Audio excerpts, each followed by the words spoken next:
Very happy evening, friends. எப்படி இருக்கீங்க எல்லாரும்? Hope everyone is good. So what is our session going to be about today? இந்த செஷன்ல என்ன பார்க்க போறோம்னா போம்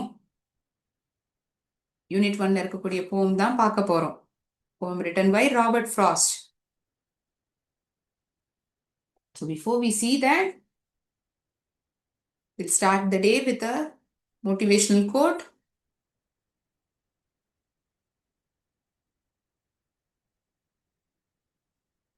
One moment.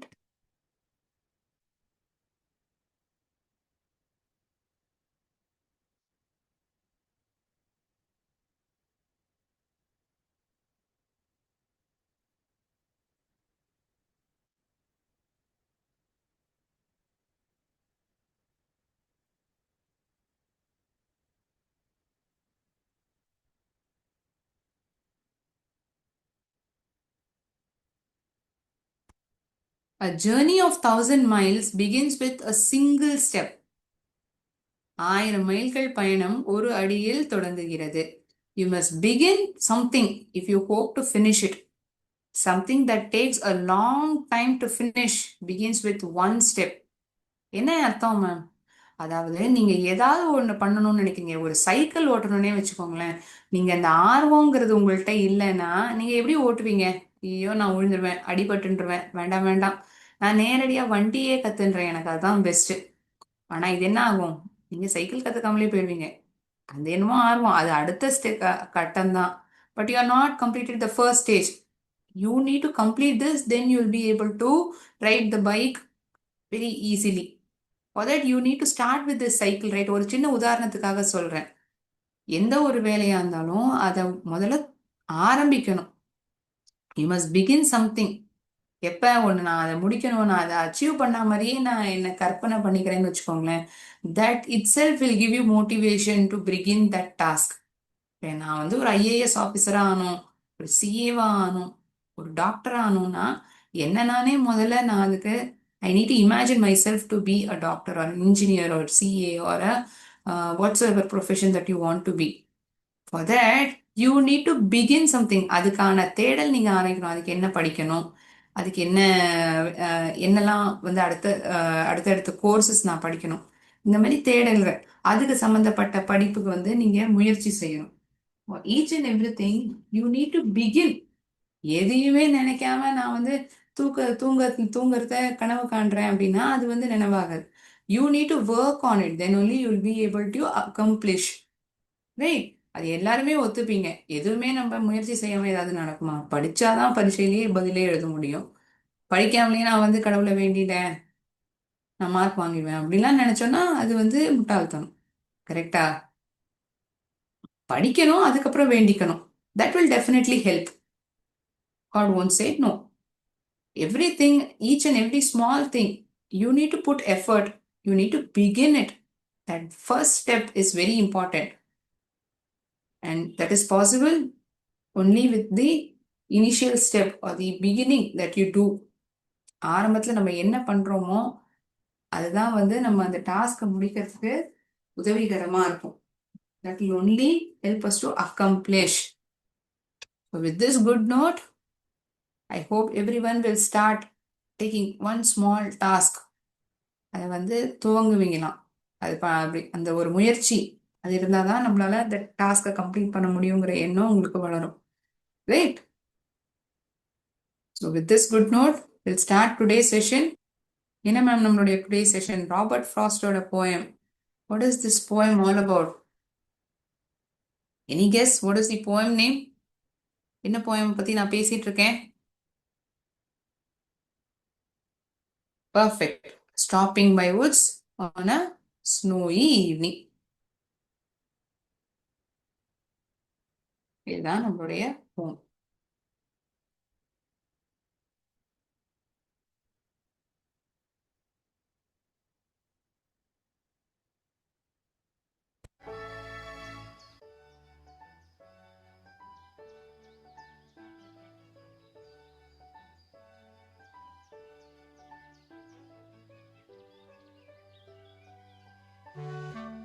So Robert Frost, he is the person, இவர் தான் அதை எழுதியிருக்காரு.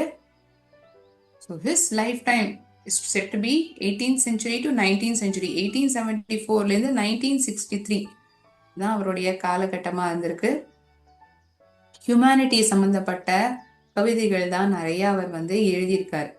Okay, so what is this poem all about? எதை பத்தினது இந்த poem? One moment.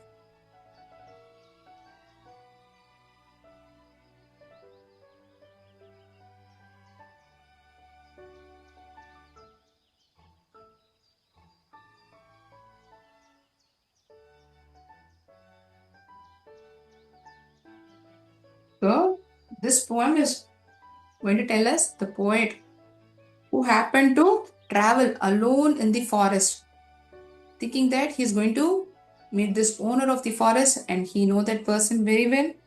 What and all he comes across. And towards the end, he says that he has lot of things to achieve before he goes to his destiny, reaches his destiny. அதாவது before he goes to sleep, he says there are a lot of miles that he has to come across. நிறைய விஷயங்கள் இருக்கு சாதிக்க வேண்டியதுக்கு, அவ்வளோ சீக்கிரம் நான் இறந்து போயிடக்கூடாது. He is bounded by his dreams. நிறைய விஷயங்கள் நான் பண்ணணும். He is an ambitious person. நமக்கு தெரியும் இந்த போயம் படிக்கிறத. Okay, so whose woods these are, I think I know. His house is in the village though. He will not see me stopping here to watch his woods fill up with snow. So this is the first stanza of the poem. So here the poet, he seems to know the owner of this forest. அவருக்கு வந்து தெரிஞ்சிருக்கு இந்த காட்டினுடைய owner யாருங்கிறது அவருக்கு தெரிஞ்சிருக்கு. The poet seems to know who the owner is. He states that the owner lives in a house in the village. அந்த கிராமத்துல தான் அவருடைய வீடு இருக்கு, அந்த காடுகள்ல தான் அவருடைய வீடு இருக்கு. His house is in the village though. அவருடைய வீடு வந்து அங்கதான் இருக்கு, அந்த காட்டுல தான் இருக்குங்கிறத வந்து அவர் உறுதியா நம்புறார். He will not see me stopping here to watch his woods fill up with snow. So he doesn't know why this poet has stopped in the midst of the forest. ஏன் வந்து இந்த நடு காட்டுல நிப்பாட்டி இருக்காருங்கிறது அவருக்கு தெரியாது, இந்த காட்டுல வசிக்கிறவருக்கு. To watch his woods fill up with snow.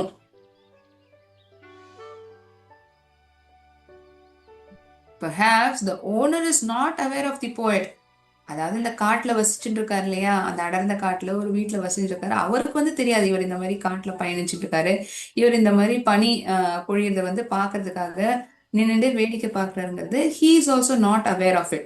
But this poet, he firmly believes that the owner of the forest is there in this woods. Woodsனா ஒன்றும் இல்லை, woods is nothing but forest. Woodsங்கிறது ஃபாரஸ்ட் தான் இங்கே குறிக்கிறது. So if at all we look into the meaning of this stanza, while riding deep into the woods, woods na forest as I told, the poet, he seems to know who the owner is. இந்த காட்டுக்கு வந்து யாரு தலைவருங்கிறது இவருக்கு தெரிஞ்சிருக்கு. It states that the owner lives in the house in the village. அவர் வந்து இந்த காட்டுல இருக்கக்கூடிய ஒரு வீட்டுல தான் வசிக்கிறாரு. So this is the dense forest. You can see it is a snowy evening. ஒரு பனி பொழியிற ஒரு மாலை பொழுதா இருக்கு. And he firmly believes that the owner, he stays in this forest. ஒரு வீட்டுல தான் அவர் வசிக்கிறாரு அப்படிங்கறத வந்து இவர் ரொம்ப உறுதியா நம்புறாரு.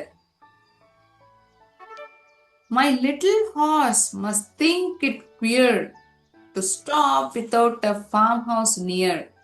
Between the woods and frozen lake, the darkest evening of the year. Is the poet traveling all alone? ஒண்டியா பயணிச்சுட்டு இருக்காரா? கண்டிப்பா இல்ல, அவர் கூட ஒரு குதிரையும் இருக்கு. அந்த குதிரைக்கு வந்து வினோதமா இருக்காங்க. ஏன் வந்து இந்த முதலாளி, என்னுடைய முதலாளி ஏன் இப்படி நடு காட்டுல வந்து நிப்பாட்ட சொல்லியிருக்காரு?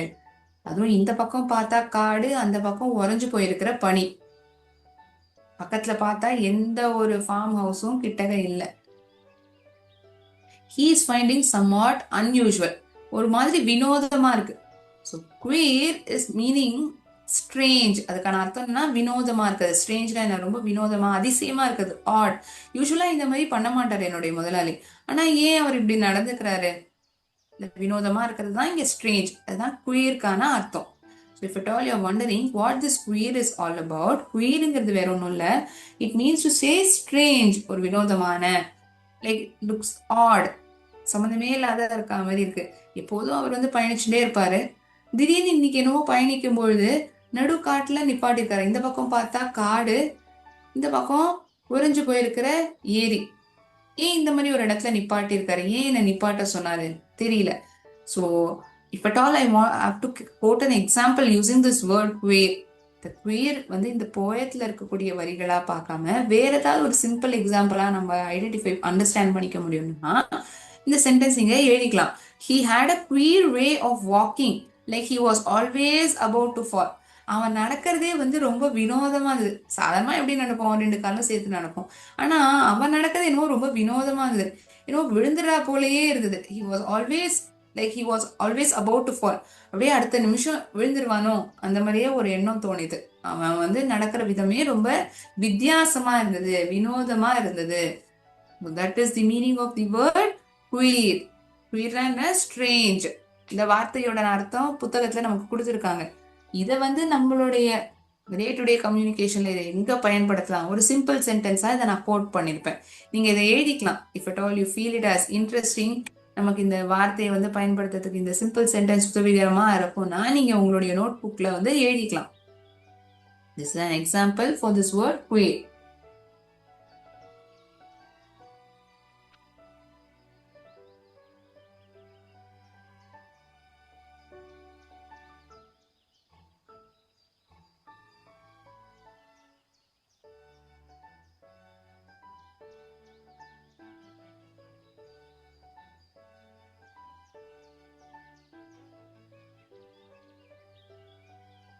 Written? எழுதினாச்சா எல்லாரும்? Okay. So the poet's little horse, you must think it's strange to stop midway. ரொம்ப வினோதமா ஏன் இங்க நிப்பாட்டிருக்காருங்கிறதே தெரியலையே அப்படிங்கறதுதான் எண்ணம் இந்த குதிரைக்கு.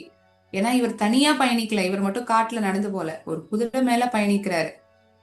நமக்கு அந்த போயம் ஆரம்பிக்கிறதுக்கு முன்னாடியே நமக்கு படம் எப்படி கொடுத்திருப்பாங்க? He's traveling on a horse, right? This is how the picture given to us. So it says that he's not traveling alone. He is accompanied by this horse. So this horse, he feels it strange, ரொம்ப வினோதமா. அதுதான் queer, அதுக்கான அர்த்தம். To stop midway, நடு வழியில ஏன் இப்படி நிப்பாட்டிருக்காரு? இந்த பக்கம் வந்து ஒரு ஃபார்ம் ஹவுஸும் ஒன்றும் இல்லை. Between the wood and the frozen lake, he has stopped in the midway. அதனாலதான் நட்ட நடு வழியில நிப்பாட்டிருக்காரு, இங்க நிப்பாட்ட சொல்லியிருக்காரு. இந்த குதிரைக்கு வந்து ரொம்ப சிந்தனையா, ஏன் நம்மளுடைய முதலாளி இப்படி நிப்பாட்ட சொல்லியிருக்காரு? The evening is the darkest one of the year. It is strange that they have stopped now. ஏன் வந்து இதை வந்து டார்க்கஸ்ட், இதுக்கு முன்னாடி இவ்வளவு இருட்டி போனதுலன்னு ஏன் சொல்றாங்க அப்படின்னா, இந்த சிச்சுவேஷன்ல வந்து இந்த குதிரையினுடைய முதலாளி, this poet, he hasn't done like this anywhere before. He has done it now. He feels it very strange, right? So he feels this is to be the darkest evening in the year. வருடத்திலேயே இதுதான் ரொம்ப இருட்டான ஒரு மாலை பொழுதா அது குதிரைக்கு தெரியுதுதான், தோன்றுதான்.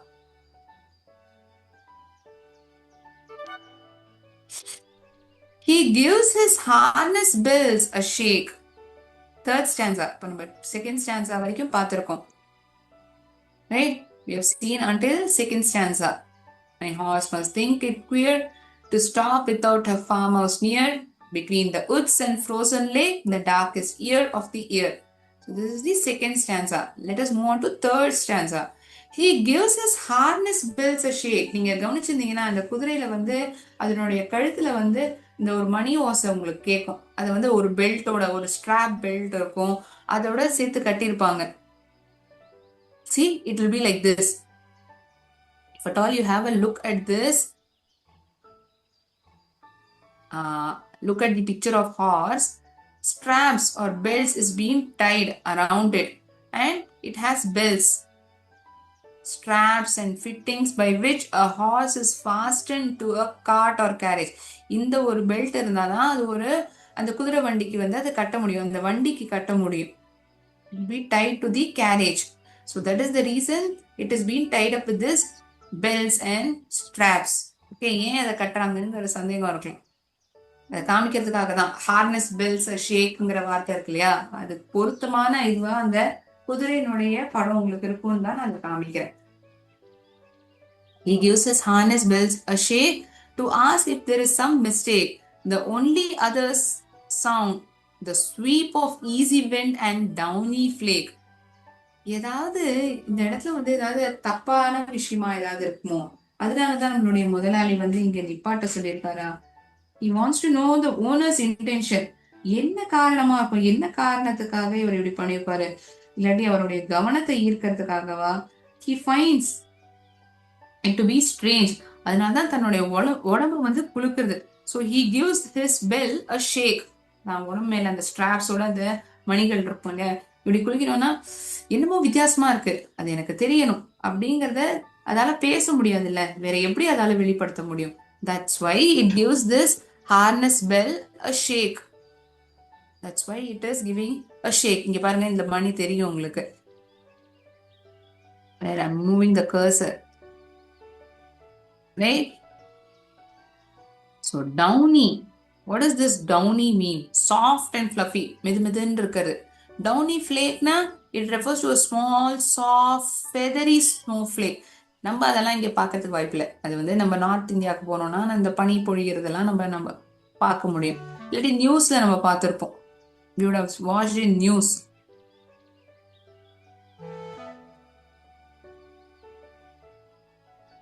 One moment. See this flake. அப்படியே இந்த பனி சாரல் அப்படியே மேல வந்து விழுதுன்னா, இப்ப மழை சாரல்னா லேசா துளிகள் விழற மாதிரி நம்ம உணர்வோம்ல. This is something called as snow flakes. பனியினுடைய பனிப்பொழிவு. A small piece of snowflake. So what does this stanza mean? To know the owner's intention or to catch his attention. அவருடைய கவனத்தை ஈர்க்கிறதுக்காக இந்த ஹார்ஸ் வந்து தன்னுடைய இந்த மணியை வந்து அசைக்கிறதான். It is shaking its bell by shaking his head. எப்படி தம் தலையை இப்படி அசைச்சாங்கன்னா, இப்ப நம்ம அப்படி கையை குளிக்கணும்னா வளையலோட சத்தம் கேட்கும். அதே மாதிரிதான் இந்த குதிரை வந்து தன் தலையை அசைச்சதுன்னா, the owner would be able to, the owner of this horse will be able to understand that there is some mistake. அதை வந்து உணர்த்துறதுக்காக தான் அது இப்படி பண்றதுதான். The only other sounds heard in the vicinity, அதாவது பக்கத்துல இருக்கக்கூடிய இதுலயே, it is only the sweep of the wind and the fall of the snow. அவ்வளோ நிசப்தமா இருக்கு. It is having a pin drop silence. பனி பொழியறதும் அந்த காத்தினுடைய சத்தம் மட்டும்தான் அந்த இடத்துல கேட்கறதான். The only other sounds heard in the vicinity are sweep of the snow and fall of the snake. Fall of the snow. காற்றினுடைய சத்தமும் இந்த பனி பொழியறதும் அது மட்டும்தான் வந்து சத்தம், வேற எதுவுமே இல்லையா. Of easy wind and downy flake. The only other sounds heard in the vicinity, அதாவது இந்த neighborhood, the surrounding அப்படிங்கிற அர்த்தத்தை எடுத்துக்கலாம். The sweep of the snow and fall of the sweep of the wind and fall of the snow.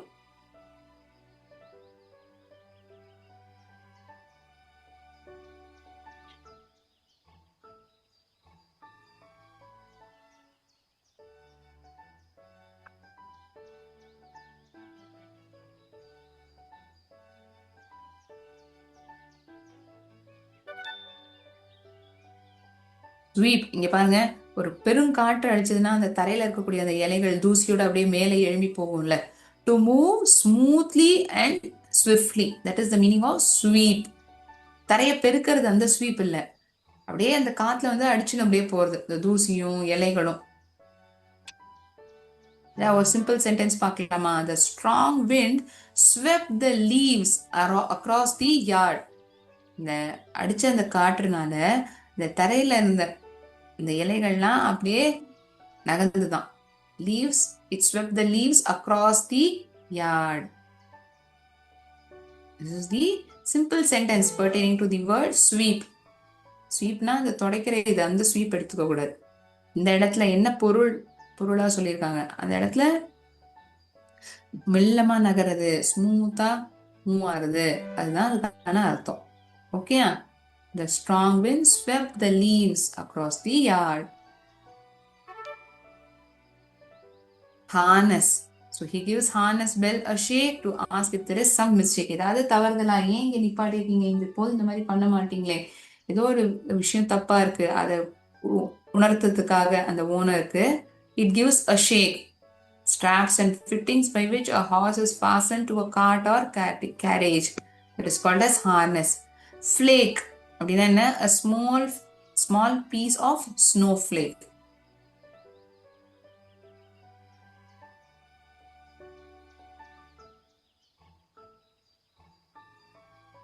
A small piece of snowflake. The woods are lovely. The last stanza. The woods are lovely, dark and deep, but I have promises to keep. காடு, இந்த அடர்த்தியான காடா இருக்கட்டும், அது ரொம்பவே அற்புதமா இருக்கு. அடர்ந்த காடு, அதனுடைய அழகு, beauty is lovely, which is having a dense and dark forest. So the poet couldn't remain for a long time. ரொம்ப நேரத்துக்கு இந்த இடத்துல இருக்க முடியல. ஏன்னா அவர் நிறைய தூரம் பயணிக்க வேண்டியதா இருக்கு, நிறைய மைல் வந்து அவர் கடந்து போகணும். அதுக்கு முன்னாடி நிறைய ப்ராமிசஸ் இருக்கு, நிறைய கடமைகள் இருக்கு. இந்த ப்ராமிஸ் தான் நிறைய கடமைகள் இருக்கு அவர் நிறைவேற்றுறதுக்கு. நிறைய பொறுப்புகளும் கடமை உணர்ச்சியும் நிறைந்த நபரா இருக்கார். He wants to complete all those duties and responsibilities which he had to complete before he sleeps. Sleepsனா என்ன? The eternal one. அதாவது இறந்து போறதுக்கு முன்னாடி தன்னுடைய கடமைகளும் நிறைய அவர் மேல கொடுக்கப்பட்டிருக்கிற இந்த பொறுப்புகளும் நிறைவேற்றணுங்கிறதுதான் இந்த போயட்டினுடைய எண்ணமா இருக்கு. He doesn't want to stop in the midst of the forest. He wants to continue this journey. இதோட நிப்பாட்டக்கூடாது, தொடர்ந்து போகணும். ஏன்னா நிறைய பொறுப்புகள் இருக்கு, நிறைய கடமைகள் இருக்குங்கிறது சொல்றாரு. So hence he regrets and realized that he had to keep continuing his journey and could not rest before fulfilling his duties in life. ஓய்வு எடுக்கக்கூடாது, நான் என்னுடைய கடமைகளும் என்னுடைய லட்சியத்தை அடையிற வரைக்கும் நான் போயிட்டே இருக்கணும். நான் இன்னைக்கு கிளாஸ் ஆரம்பிக்கும் போதும் ஒரு சின்ன வரிகளோட ஆரம்பிச்சேன். For each and everything, that small beginning is very important. அது சம்பந்தமாகவே இருக்கு பாத்தீங்களா இந்த போயமும். நம்ம தொடர்ச்சியா செஞ்சுட்டே இருக்கணும். We need to be bound by our duties and responsibilities. நம்மளுடைய கடமைகளும் நம்மளுடைய பொறுப்புகளும் நமக்கு எப்போதுமே இருந்ததுன்னா அதை நோக்கி நம்ம பயணிச்சுட்டே இருப்போம். நம்ம நிப்பாட்ட மாட்டோம் ஒரு போதும். Until and unless it is achieved, we shouldn't stop. And he doesn't want to stop his journey over here. இங்க இதோட நிப்பாட்டணுங்கிறது அவருடைய எண்ணம் கிடையாது. And miles to go before I sleep. And miles to go before I sleep. ஏன் இதை மறுபடியும் சொல்றாரு? இதை வந்து ஃபிகர் ஆஃப் ஸ்பீச்சா பார்த்தோம்னா ரெப்பிட்டிஷன் அப்படின்னு சொல்லுவோம். என்னன்னு சொல்லுவோம்? ரெப்பிட்டிஷன். REPETITION அப்படின்னா என்ன? ஏன் மறுபடியும் சொல்றாங்க? அவர் அழுத்தமா சொல்றாரு, எனக்கு நிறைய கடமைகள் இருக்கு, நான் அதை முடிக்கணும், அதுக்கு முன்னாடி நான் இறந்து போக கூடாது. He shouldn't sleepனா என்ன சொல்ல வர்றாரு? He shouldn't die. He has to complete all these things. Then only he wants to go to sleep. So he wants to continue his journey. The woods are lovely, dark and deep. ரொம்ப அழகா இருக்கு. Poet cannot afford to spend more time admiring the beauty. இங்கேயே நின்று இந்த இயற்கையினுடைய அழகை பார்த்து ரசிச்சுட்டு என்னால இருக்க முடியாது. அங்க இருக்கக்கூடிய இந்த அமைதியான ஒரு சூழலா இருக்கட்டும், இந்த இயற்கையினுடைய அழகா இருக்கட்டும், இப்படியே நின்னா என்ன ஆகுறது? ஏன்னா நிறைய கடமைகளும் நிறைய லட்சியங்கள் இருக்கு அடையறதுக்கு. He has lot of important goals to achieve in life before it comes to an end.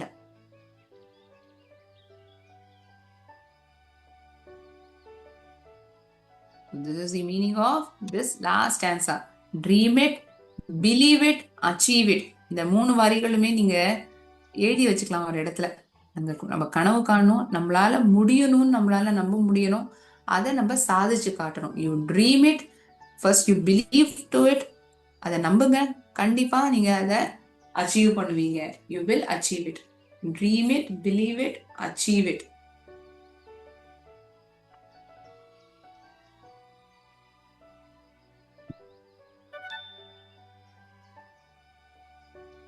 போயமா அதனுடைய அர்த்தத்தை புரிஞ்சுட்டோம். 4 ஸ்டான்சாஸ், 4 ஸ்டான்சாக்கள் இருக்கக்கூடிய ஒரு poem. A beautiful poem that explains, that stresses that we need to be a goal or duty or responsibility oriented. அதை நம்ம நிறைவேற்றாம நம்ம ஒரு வேலையை முடிக்காம இருக்கக்கூடாது. we should complete it at any cost of time. இந்த இடத்துலயே அவர் இயற்கையினுடைய அழகை ரசிச்சிருந்தாலுமே இங்கேயே நான் நின்றுடக்கூடாது, இதை தாண்டி இதை கடந்து நான் போகணும், அந்த ஒரு குதிரையாலேயே உணர முடியுது. இப்போதும் இப்படி இருக்க மாட்டாரு என்னுடைய முதலாளி, ஏன் அவர் திடீர்னு இப்ப நிப்பாட்டிட்டாரு. he keeps on moving, that is he keeps on achieving goals or he is bounded by his duties and responsibilities. why has he stopped all of a sudden? ஏன் திடீர்னு நிப்பாட்டிட்டாரு? குதிரைக்கே அதெல்லாம் உணர முடியுது. so completed this poem, a beautiful poem. In this, next what will we see? Rhyming words, rhyming scheme, alliteration. Rhyming words na enna? ஒரே மாதிரி ஓசையை கொடுக்கக்கூடிய வார்த்தைகள். இப்போ ஃபர்ஸ்ட் ஸ்டான்ஸான்னு எடுத்துட்டோம்னா நோ தோ, அதாவது அடுத்தடுத்த லைன்ல வரக்கூடிய கடைசி வார்த்தையினுடைய சத்தம் ஒரே மாதிரி இருக்குன்னா அதை ரைமிங் வேர்ட்ஸ்னு சொல்லுவோம். நோ, தோ, ஸ்னோ, இந்த மூணுமே வந்து இங்க ரைமிங் வேர்ட்ஸா இருக்கு. அப்படின்னா இங்க என்ன ரைமிங் ஸ்கீம்ல எழுதப்பட்டிருக்கு, என்ன பேட்டர்ன்ல எழுதியிருக்காங்க? இப்ப நோ, இதுக்கு வந்து ஏங்கிற ஆல்பபெட்டை அசைன் பண்றேன். தோ, இதுவும் அதே மாதிரி சத்தத்தை கொடுக்கக்கூடிய வார்த்தை தான். அதே மாதிரிதான் ஸ்னோவும். நோ, தோ, snow are the rhyming words in first stanza. Now the here it is having a different sound. So what I'll do, I'll assign another alphabet. So AABA is the rhyming scheme. இந்த போயம்ல இருக்கக்கூடிய rhyming scheme என்ன? AABA. Okay, புரிஞ்சுதா? Rhyming வேர்ட்ஸ்னா ஒரே மாதிரி ஓசையை கொடுக்கக்கூடிய வார்த்தைகள். The two last word in a given line and the consequent லைன்ல இருக்கக்கூடிய கடைசி வார்த்தை ஒரே மாதிரி சத்தத்தை கொடுக்குறதான்னு பார்ப்போம். In this poem, the third word is to be different, having a different sound. அதுக்கு தான் வித்தியாசமான ஓசை இருக்கு. இங்க பாருங்க, queer, near, lake, ear. So இங்க கவனிச்சோன்னா again the same AABA. AABA. Queer, near, ear. No, though, snow. Are the rhyming words in third stanza. AABA. Again the rhyming scheme is same. ஒரே rhyming schemeல தான் மொத்த போயமும் எழுதுவாங்க. So the entire poem, the rhyming scheme is AABA. ஆனா last stanza மட்டும் என்ன இருக்கு? All the last words are having same rhyming sounds. Deep, peep, sleep. ஏ தான், எல்லாமே ஒரே மாதிரி சத்தம் இல்லையா? So the last paragraph, the last stanza is an exception over here. முதல் 3 ஸ்டான்ஸாவுமே AABA, கடைசி ஸ்டான்ஸா மட்டும் வேற இது. So it is CCCCன்னு எழுதலாம். ஏன்னா ஆல்ரெடி ஏவும் பியும் அசைன் பண்ணிட்டோம். So this stanza is totally having a different sound, different set of words, right?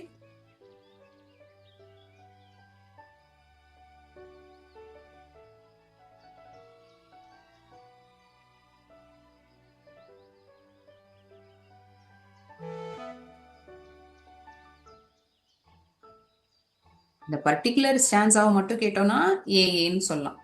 இந்த மொத்த பேராகிராஃப் 4 பேராகிராஃபையுமே கொடுத்து, அதாவது 4 ஸ்டான்ஸாவையுமே கொடுத்து கேட்குறாங்கன்னா rhyming words, rhyming scheme, alliterated words. alliterated wordsனா இந்த வார்த்தையினுடைய ஆரம்ப எழுத்து அது ஒரு கான்சனன்ட் லெட்டரா இருந்து கான்சனன்ட் சவுண்டா இருக்கு அப்படின்னா அதை வந்து alliterated wordன்னு சொல்லுவோம். whose woods are these அப்படின்னு சொல்றாங்க. whose woods பக்கத்து வார்த்தைகளா இருக்கு. ஒன்னு it will be words next to each other or in the same line முதலாவது வார்த்தையும் மூணாவது வார்த்தையாக இருக்கலாம். ஆனா கான்சனன்ட் எழுத்து கான்சனன்ட் சத்தம் கொடுக்கக்கூடிய வார்த்தை எழுத்தா இருக்கணும். வாட்ச் வுட்ஸ், இங்க நம்ம என்ன பண்றோம், முதலாவது லைன்ல தான் alliterated வேர்ட்ஸ் இருக்கு. whose woods, அந்த W வந்து அண்டர்லைன் பண்ணிக்கிறோம். these think, alphabet T to be highlighted, underline பண்ணுங்க. மூணாவது லைன்ல வாட்ச் அண்ட் வுட்ஸ், கடைசி எழுத்து கிடையாது, ஆரம்ப எழுத்து தான்.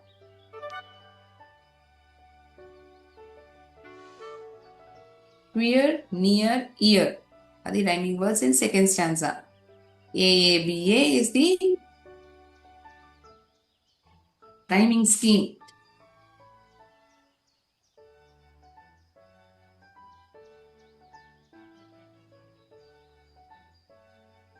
alliterated words my and must, வேற எதுவுமே இல்லை பொருத்தமா.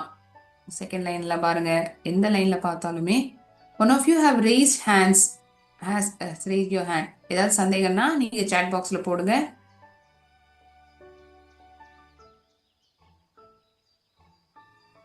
your doubt please write it in the chat box or unmute and tell your doubt.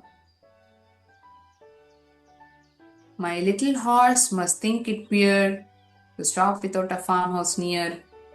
So queer, near, ear. AABA. Queer, near, ear are the rhyming words. The rhyming scheme is AABA. Alliterated words are my and must. Shake, mistake, flake. Sweep is to be different. Again AABA. Alliterated words, his harness, one set of alliterated words, sound and sweep. S வந்து underline பண்ணணும். Okay. Deep, keep, sleep, அது rhyming words, எல்லாமே ஒரே மாதிரி சத்தம். வேர் assigning ஏஏஏஏ. இந்த poem 4 ஸ்டான்ஸாவும் கொடுத்துருக்காங்கன்னா நீங்க என்ன பண்ணிருப்பீங்க, சிசிசிசின்னு கொடுத்துருப்பீங்க. ஏன்னா ஏ வந்து வேற ஒரு வார்த்தைகளுக்கு கொடுத்தாச்சு. டார்க், டீப், ஏன்னா டிங்க எழுத்தினுடைய சத்தம் கொடுக்கக்கூடிய வார்த்தையா இருக்கு. ஓகே, நீங்க உங்க புக்லயே அப்படியே அண்டர்லைன் பண்ணிக்கலாம், எழுதிக்கணுங்கிறது கூட இல்லை. Easily you can write, make a note of it in your book.